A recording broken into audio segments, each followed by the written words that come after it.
一只肥猫钻柜子分几步。第一步，找到一个柜子缝。第二步，挠夹震动，让门缝变大。第三步，歪着脑袋测量宽度。还我衣服干什么？中间要注意时刻准备，迎接老母亲的怒火。这时候装可爱，蒙混过关就可以。这不是认错的态度吧？然后一个自然的假动作，回头继续钻柜子。没有不让你进柜子，但你不能拽我的衣服 ，OK？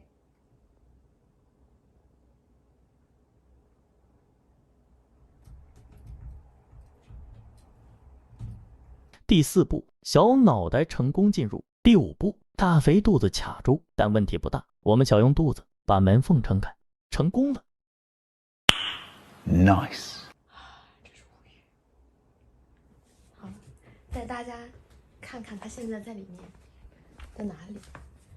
咚咚咚。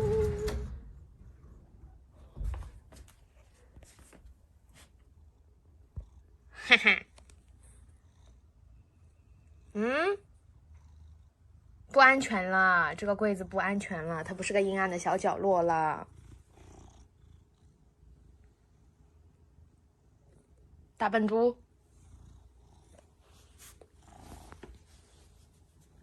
好了，你进去吧，你进去吧，你进去睡吧，没有要打扰你的意思啊。3、2、1，哎，居然不是倒下肚皮朝上，不像你。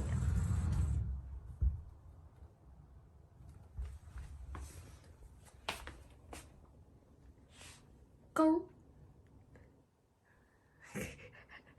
俯视图。